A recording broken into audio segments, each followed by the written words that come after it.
All right, I guess that means it is Jedi time. Jedi, Return of the Jedi, Revenge of the Jedi. Jedi. Yeah, of course we both Blue thought that. Harvest, or, whatever you want to call it. Yeah.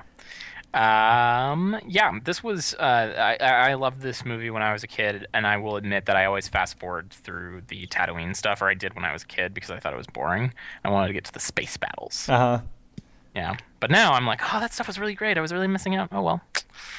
Oh well. I Yeah, just didn't really I like think that Jabba. this movie gets a lot of crap, and the Mhm. reason it gets that crap, I understand, especially since like most people's favorite movie is going to be Empire for a number of reasons, and this is somewhat of a step down from the greatness that is Empire, but I think it is a very solid ending. It's a solid movie and it's a great ending, and uh, it didn't suck It doesn't at all. suck, no. Doesn't suck at all. It's actually quite good. Um, and coming off of the last two movies, I think it's fantastic. Well, coming off the last two movies, since we are experiencing this in machete order, it was very interesting to see that we end Revenge of the Sith with Vader, and we begin Return of the Jedi with Vader. Yes. That was a nice little touch. And then we don't even see Luke Skywalker. We see him in hologram form, but we don't actually see him for over 20 minutes. Yeah, that's true. And it's Vader overseeing the construction of a Death Star, even though it's a different Death Star than the one that Vader was looking at in Yeah, Sith. yeah, yeah. But still, there's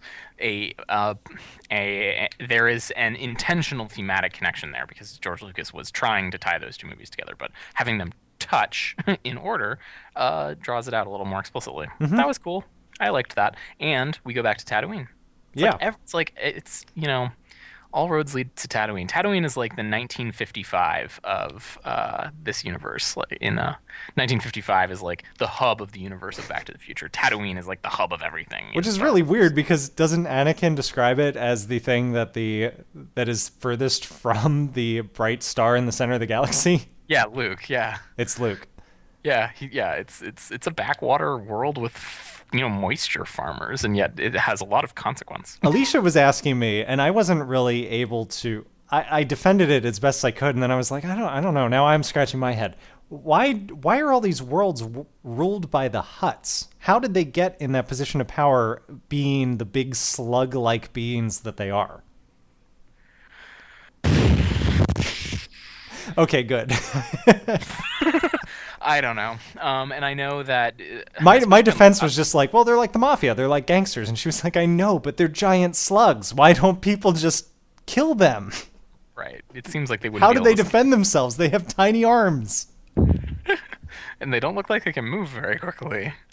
I'm sure that a couple people in the comments will say like, well, there's this whole history, and It's like the parsec thing. It's been explained by yeah, it's this like point. I'm sure that there is an explanation for it. Like, well, when they're younger, they're actually they have feet, and they can. It's only when they get fat and content in their old age that they turn Right. into the disgusting slob monsters that they are. Yes, I'm sure there is some explanation for it, but there's not an explanation in the movie, and we're talking about the movie. Right. Someone brought up in Sith that General Grievous, I had it backwards, is actually a man being turned into a machine, not a machine who is part man.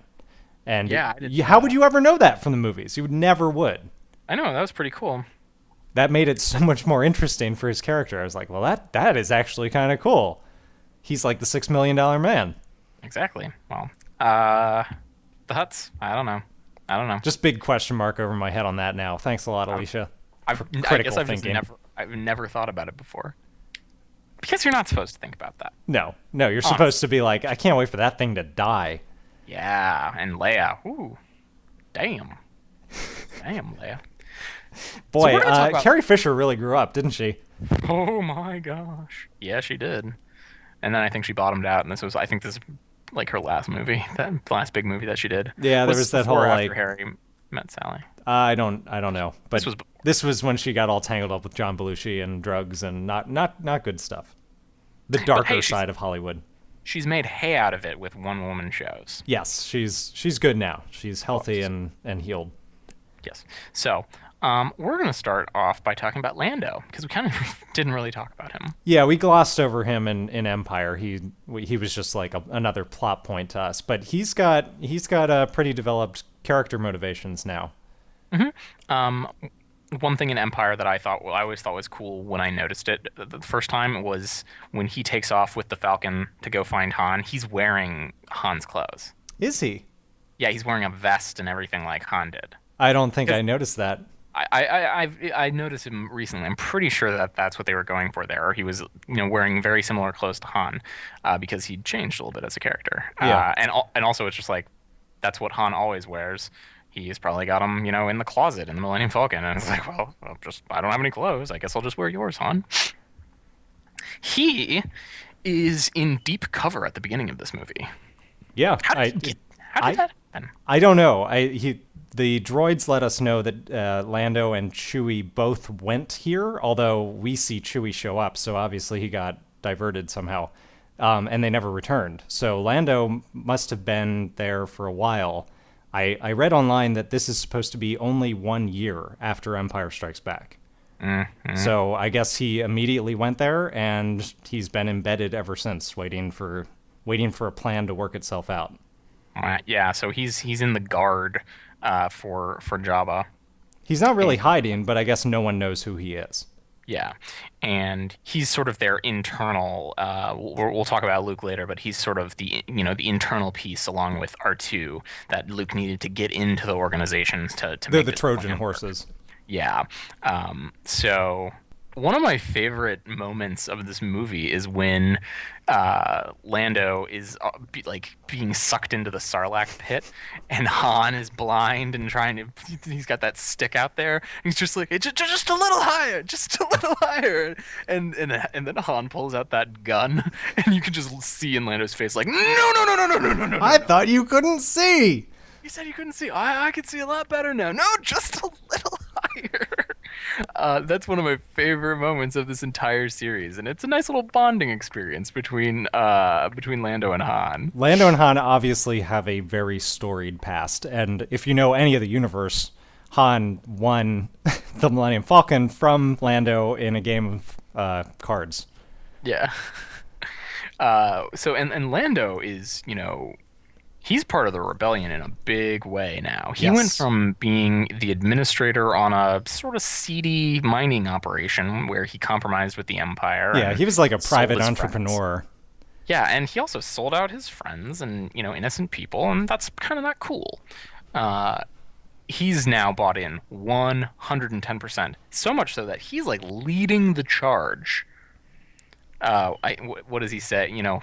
Han comes up to him in the briefing room. It's like, General now, eh? And Lando has this throwaway line. Someone must have told him about my little maneuver at the Battle of Taneb. And it's just like, I love those lines. I just love that stuff. I eat that up for breakfast. Yeah, Lando has changed in a big way. He seemed to, I think, really a lot went down at Cloud City. He was approached by the Empire with a deal, and the Empire did not honor their deal at all. And that was the moment that he was like, you can't work with these people. They're not good business people. That's all Lando wanted he wanted to be in business with them. They didn't want to be in business. You could tell at the end of Empire, when he's being choked by Chewie, he just wanted to help, he's in the process of changing, and he realizes that he did something wrong and that he should fix it now. And now whether his motivation is to make the galaxy safe for free enterprise or right. He just really cares about the rebellion, those are both actually pretty noble goals. Yeah, they work together. Exactly. And, he is in charge. He's flying the Millennium Falcon. He's flying the Millennium Falcon in all of these movies. No one has flown the Falcon but Han. Right. It's almost like one of those. I don't know why I keep going back to the Future, but in the second one, in part 2, old Biff starts young Biff's car, and young Biff is like, "How'd you do that? Only I can start that car." That's sort of how I felt about the Falcon. It's like, what? Only Han can drive the Falcon. Chewie at his side, and it's like we've got Billy D and this little like gross, creepy looking co-pilot. Funny mask face guy. Yeah, I don't like that. I've never really understood that guy. Why didn't they just give him a normal co-pilot? He likes to put partners together where one of them can't speak. We got C-3PO and R2-D2. We got Han and Chewie, and we got Billy D. And what? I don't know his name. I bet a dozen people will tell us. And the Jedi and Jar Jar. I mean, well, you just can't understand Jar Jar. Oh wait, we didn't see that one. Okay, never mind. Lando is an integral part of the battle, and actually, he's the only one of the entire fleet who realizes that the shield is still up. Yeah, I forget how he figures it out. He figures it out because they can't get a read on it, and he says, "Why would they be jamming us if they don't?" Oh crap! It's a trap. They knew we were coming. Exactly, they knew we were coming. The Emperor. We'll probably talk about the Emperor when we talk about Luke and Vader because he's just much cooler here than he is in those older or younger. He's grown and he's now a pure evil manipulative bastard, and I love him. Yeah. But yeah, he's like, this is a trap, and it's like we got to turn around, and all the X-wings like split into two paths, which I always thought was really cool. Great shot. Yeah. That space battle, awesome. Yeah, awesome. And I mean, we get the immortal line, "It's a trap." When that came up, Alicia had to giggle a little bit, and I said, I think that the interesting thing about that particular meme is that it doesn't seem like the people who use it are really making fun of its source. Like, a lot of times memes are derived from something that people like to make fun of. And I don't think people are making fun of Return of the Jedi when they do the "it's a trap." They're thinking of it as the epitome of a trap. Like, that is the biggest trap. Yes, but at the same time, it's also, it's a giant fish man saying it's a trap. It's a trap. And it's not just him saying it's a trap, it's the way he says it. It's a trap, like, sort of, it's a cobra. But like, this is a trap. He's describing the sort of global situation that he's in, which I think is great. And then they spin the fleet around, and then it's Lando again who, what's the fish guy? Admiral Akbar. Yeah. They're, the fleet is kind of trying to avoid the Star Destroyers, and it's Lando who's like, let's go in. No, we should go in there. They're like, well, we won't we won't be able to go up against them for very long. And he's like, well, it'll be better than the Death Star. And I think the specific line that Lando has is, maybe we can take a couple of them with us. So he's like, I always assumed he meant like take a couple of them down with us. I always thought that was kind of fatalistic. Like, he thinks it might be the end. Here, yeah. If we're gonna die here, we might as well blow up some of these Star Destroyers. He thinks it could be the last stand.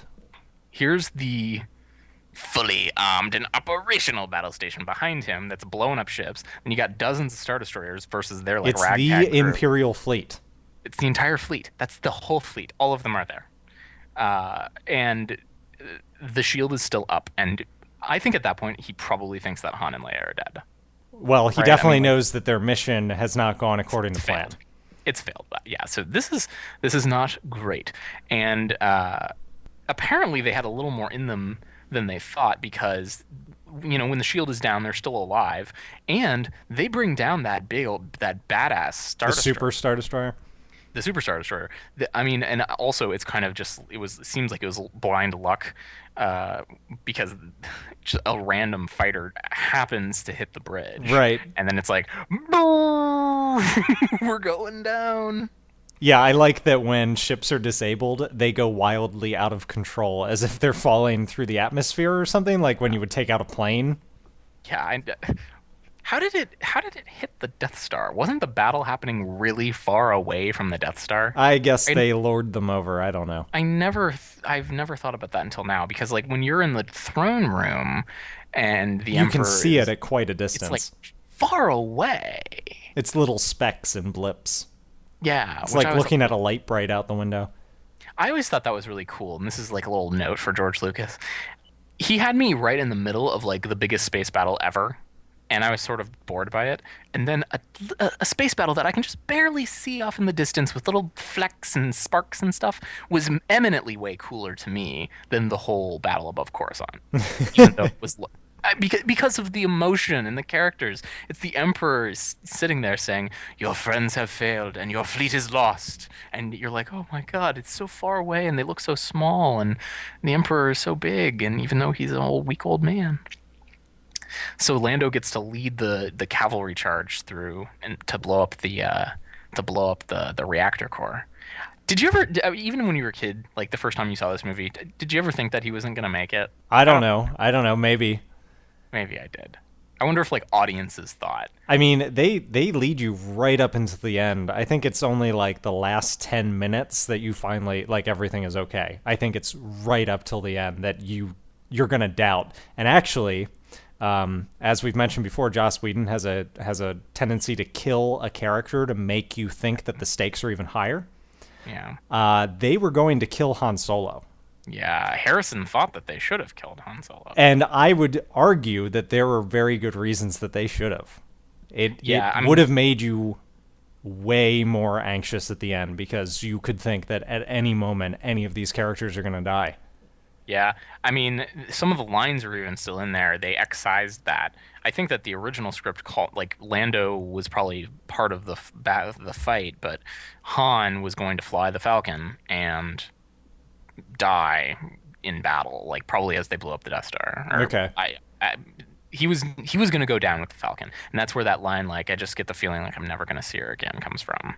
That was part of that structure. Because he never was.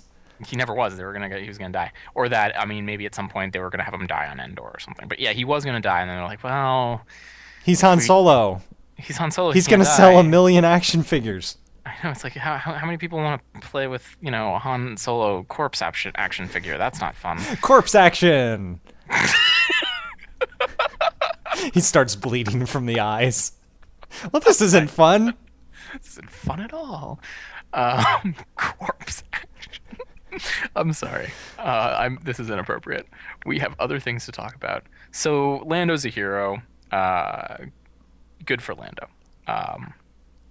So do you want to tackle Luke? Yeah. Or do you want to tackle Han? Luke. So Luke chokes one of the pigmen when he comes into Jabba's palace. Oh boy. He just walks in like left and right. He's like, boom, you're down. You're down. I'm going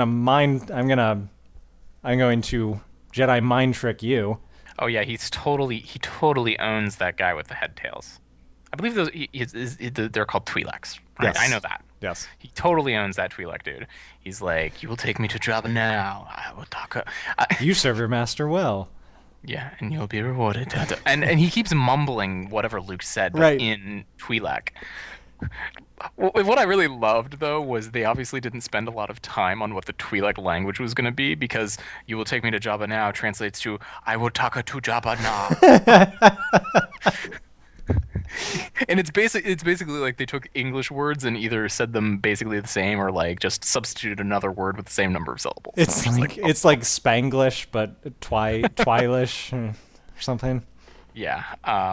Luke, this is not the farm boy with the funny 70s hair on Tatooine anymore. This is like he's got grown up hair. Doesn't the crawl call him a Jedi Knight? Yeah, the crawl says Jedi Knight Luke Skywalker. Luke Skywalker. Yep. He's a Jedi Knight. He's wearing all black like a badass. I think I'm glad that they took this out. But do you know the footage that they showed at that Comic-Con or whatever? That like lost footage. The lightsaber. Yeah, that would have been badass too. I think they probably were wise to keep it out. But like Luke is screaming like I'm in charge, bitches. But it's comical because it's like. It's one man in the middle of this giant area. He's standing on the thing where we saw that chick fall, where there's like the monster underneath. It's like, what are you going to do? What is your plan? And right up until the moment that he executes his plan, you're like, this kid is crazy. You're Han Solo. You're like... I go out for a little while and everyone gets delusions of grandeur. Right, and Luke is like, no, this is going to be good. This is going to be good. This is the plan. It's like, I've got a plan. I don't know if he had the Rancor figured into his plan, but the rest of it all worked out. Yeah, he's like,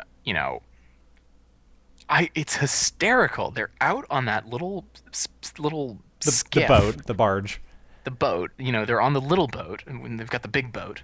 And then C-3PO is translating Jabba, and the Almighty Sarlacc, and it's like where you'll be digested for 1,000 years, and then Jabba will entertain begs for mercy, but begging for mercy, Uh-huh.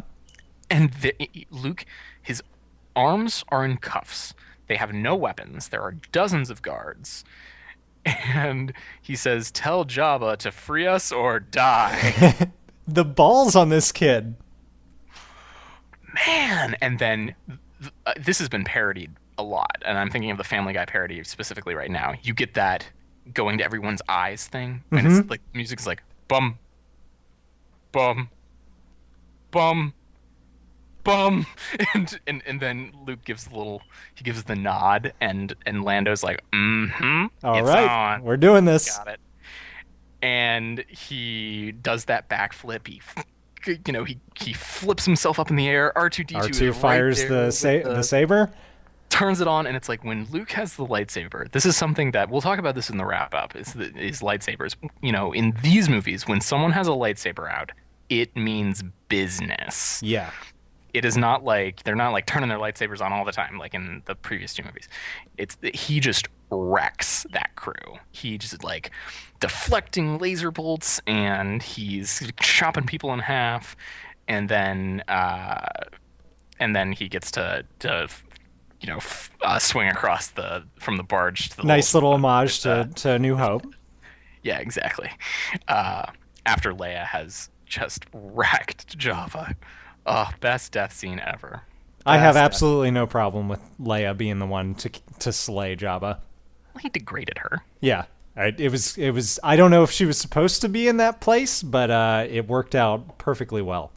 Yeah, I don't know what their plan was. Maybe they weren't planning on killing Jabba because, well, I mean, they knew that she was going to be captured, but how would they have known? Maybe they knew that Jabba has a taste for, Alderaanian chicks or something. I don't know. Because there are not a lot of them around anymore. Whoa! Heyo. So they take off. Don't forget the droids. And for some reason, that little boat has two magnetic claws. Yeah. Whatever. Ready to go. And they take off, and Han and Leia and Lando, they're going to the fleet. The fleet's almost assembled, and Luke is like, I got to take care of business somewhere else. I think he says to R2, it's like, we're not going. We're not going to go to the fleet. Dagobah system. We gotta go to the Dagobah system. See an old friend. Aw, Yoda does not look good.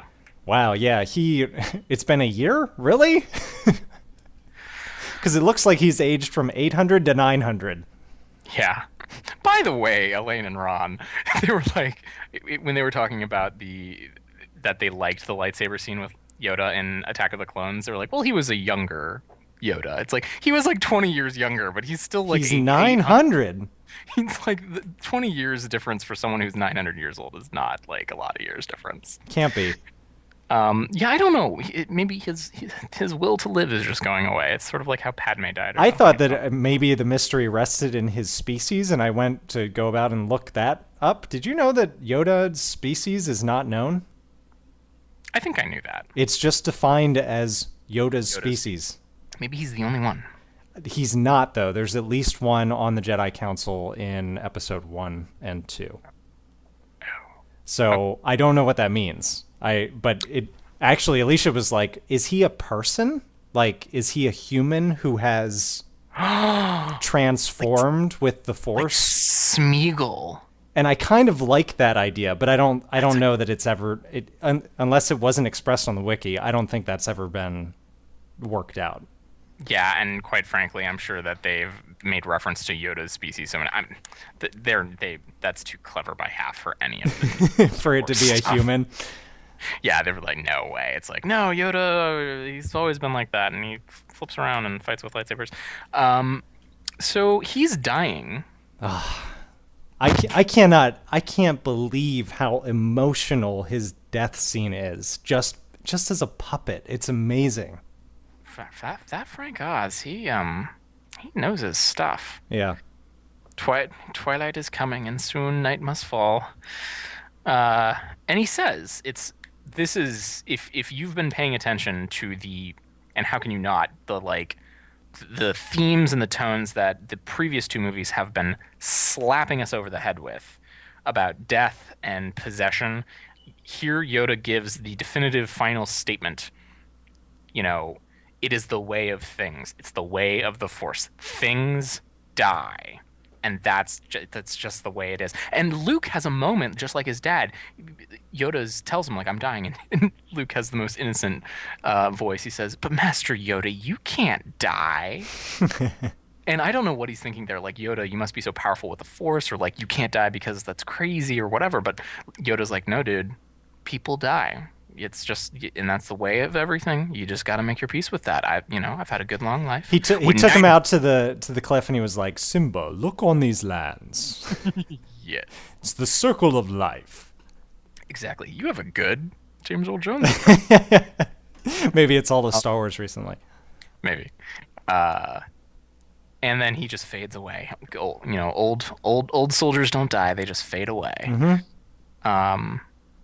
And right before he dies, Luke asks him, is Darth Vader my father? And the interaction between them is really interesting because Luke knows he's dying, Yoda knows that he's dying, and Yoda is still kind of like, let's not talk about that. It's like, told you, DT, unfortunate this is and unexpected. And Yoda basically tells him, it's like, this is the thing you're crazy about Vader. And you need to confront him. You'll never be a Jedi. You'll never be a Jedi if you can't confront Vader. It's not like you have to beat him. It's like you need to confront like this situation. Yeah. Like, yeah. You can't be an objective. You can't let the Force flow through you freely with this hanging over your head. And Obi-Wan, Obi-Wan basically agrees. Obi-Wan shows up. And I don't know. And now we know from the prequels that these are two men who both failed. Obi-Wan failed to defeat Vader, and Yoda failed to defeat the Emperor. And Yoda even says, don't underestimate the power of the Emperor. I've seen it. He can throw big, giant things with the Force. And I don't know if this is like backtracking or something, that they had no idea. I'm pretty sure. I mean, it is, but they didn't know this Darth Vader thing in Star Wars, and they had to square that circle of, well, Obi-Wan said that Vader killed Luke's father, so how are we gonna get around this? And we get the best thing ever. It's like, well, what I told you was true from a certain point of view. And Luke is like, you dick. It's like, a certain point of view? It's like, what? And Obi-Wan does make a good point. It's like, everything depends on your point of view. That's true. That's a thing that you learn when you grow up. But also, it's like, what? Why did you say that? Because Obi-Wan didn't want to feel like he failed Anakin. So if he feels like Anakin is dead, that cleans his conscience. And, I mean, Anakin is dead. And Obi-Wan lays it out. It's like, when, he ceased to be Anakin Skywalker and became Darth Vader. So, and I think you're right. He just didn't, who would want to talk about that, after what we've seen in Revenge of the Sith? Who would, it's like, I would feel uncomfortable talking about Anakin, frankly. So, Luke finds out that Leia is his sister. And he's, like, fine with that. And he also says, and she says later when he reveals it to her, I guess I've always known. I'm like, what dialogue is that? Yeah. That's unfortunate, especially since this was Kasdan, the same guy who wrote Empire and Raiders of the Lost Ark and, other great films. Yeah, I'm like, what? Anyway. She always knew, and then why was she making out with him earlier? Yeah, that doesn't make any sense. So he joins up with Han and Leia and goes to Endor, and he basically gets intentionally captured by Vader. Other stuff happens, but, I mean, it's just, they go around. He realizes the Vader's there, and he's like, this is just going to work out better for everyone if I just go to him right now. Exactly. So he turns himself in, and then we get basically the whole rest of the movie up until their fight is lots of talking between him and Vader, talking between the Emperor and him. It's just lots of talking, but it's very tense. Yeah. I mean, it's like philosophical. and everything has been leading in this entire universe to the confrontation between Luke, Vader, and the Emperor. What happens to the universe all rests between these three men, pretty much. Basically, yeah. Vader is, impressed that Luke made a lightsaber, and Luke immediately is like, you should just like come with me. Why did we should like just like get out of here? Let's bust out of here, Dad. And Vader's like, you don't understand the power of the dark side. Like the Emperor is up there on that space station, and like he'll just destroy us both. If it's like, no, I can't do that. He will make our heads explode from a distance somehow. He'll figure it out. I have to take you to him because that's what he said I have to do. And the Emperor is kind of, Vader says, so when Luke is going down to Endor, he's like, Vader's on that command ship. And it's like, oh, I'm endangering the mission. I shouldn't have come here. But Vader can sense me. And Vader goes to the Emperor. He's like, my son is with them. And the Emperor says, Skywalker, I have not sensed him. And he knows right away that there's a little something brewing at the core of Vader that is not good. And he says, are you sure your feelings are clear on this, Lord Vader? Are you sure you're not thinking about your son and maybe killing me and taking over the Empire or, whatever? Or like, I have microphones everywhere. Everywhere. I know. I heard your conversation. Like, it's something that I'm sure the Emperor had foreseen that Luke would be there, but he didn't know that Luke was there right then, but Vader did. The Emperor has to know that something happened between those two guys on Cloud City. And that's why he's like, yeah, you bring him to me, and we'll have a little discussion here. Yeah, he says you can't turn him on your own. Like, right. You need my help, man. Bring him to me. And he gets kind of close, but Luke as a character just would never pick up what the Emperor was dropping down. The Emperor is basically saying, like, the more anger you have inside of you, the more powerful you can be. And Luke Skywalker, as a character, doesn't really care about power. No. So it's like, why would he ever?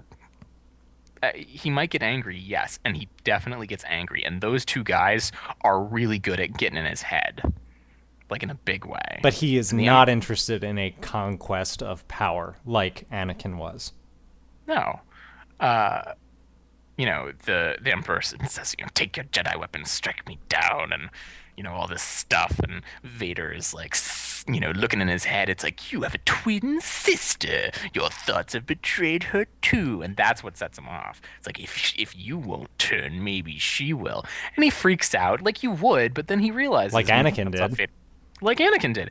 He freaks out and he realizes if I give in to hate and anger, I'm going to become just like this guy. And look, I've already lost an arm like he did, and I'm going to throw my lightsaber away. This is what being a Jedi is about. Yes. I will say, politely, that is not what we saw in Attack of the Clones when Yoda was flipping around and doing all that stuff. That's not what being a Jedi is about. Right. So he gets electrocuted by the Emperor, zapping him. Some pretty nice effects, which I think were hand-drawn. I'm pretty sure. I'm pretty sure you're right. The Emperor says, okay, if you won't turn, then you'll be destroyed. I'm going to kill you. And he's kind of a sick bastard because he's like, I'm not just going to, make your head explode or, cut off your circulation or cut off your airflow like Vader does. I'm going to torture you with lightning bolts for 2 or 3 minutes. Yeah, I'm just going to fry you. Yeah. Mm-hmm. I'm not about rare. I want medium well. Yes. He's a sick, twisted dude. Creepy old man. And that's after all of the back and forth between Luke and Vader, and he's like, I feel the good in you, the conflict, and all of that. Everything. Vader has even given him he's just given him an inch where he said things like, "It's too late for me." Like, you can tell that there's just a little seed there in Vader thinking about he's right, but I just can't do it. Right, because the Emperor and everything, and it's like I'm too deep. There's no way out of this for me. Even if I'd want it. Yeah, exactly. Luke begs for his life and calls his dad father, and those sorts of things affect you as a human being. Or, the human parts of Vader that are still there. And he makes like the one decision that he could make in that situation, and that's, I'm gonna pick up the Emperor and throw him down this mine shaft. And clearly the Emperor didn't foresee that, did he? No, and Luke calls it when they first meet. And the Emperor is talking about like everything is proceeding exactly as I've foreseen it. They both call each other's major weaknesses. Luke says, your faith in your like plan or whatever is your weakness, right? Yeah. Isn't that what he says? I forget the exact line, but he basically says like your faith in your foresight is your weakness. You think that you know everything that's going to happen. And the Emperor's like basically concedes that and says, "Well, your faith in your friends is your weakness. You think that they will succeed, and you don't know. But I know things because I can see into the future." But clearly, he didn't see far enough into the future. Or see the right future, I guess. Yeah, they don't really make it clear if it's sort of one of those like you can see lots of different things and or whatever, like what his power is specifically. But yeah, he doesn't make it, and Vader throws him down the shaft, and he wants to look on his son with his own eyes, which is desperately, like, horrifyingly sad. For once, I want to see you with my own eyes, and then he's just this like little, like, I don't even know how to describe him. He's Humpty Dumpty. He's Humpty Dumpty. He's got a little pointed head. He looks, I mean, to think. You get the impression that the back part of his head is missing, which is pretty cool. Yeah. And to think that's Anakin and that's Vader, who's had the James Earl Jones voice, and he's just this like weak, old, broken man, and that's what's been inside. That's what we've been afraid of this whole time. Mm-hmm. That's a weird thing to see. And I think pretty cool. And yes, Luke is a Jedi Knight now. A real full, hero. He even makes it off the ship and buries his dad and gets to see the ghost looking, the most important men in his life looking approvingly at him from beyond the grave or whatever. Yeah. I read that in the original draft Obi-Wan was going to come back to life. Oh, weird. They were going to make that spiritual world was like a plane that they could go to and return from. Oh, interesting. Wouldn't that have been interesting? That would have been interesting. If that seemed like a rather abrupt ending to the podcast, it's because one of us, me, suddenly had to go. So sorry about that. Next week, make sure you come back when we will be wrapping up our Star Wars discussion. We will be discussing some of the many fan parodies that have been made, including Star Wars Uncut, the Family Guy Star Wars series, the Robot Chicken Star Wars series, and a few other videos that you can find in the link dump for the second part of the podcast on YouTube. Thanks very much for listening. Yeah, and Leia. Ooh, damn. Damn, Leia.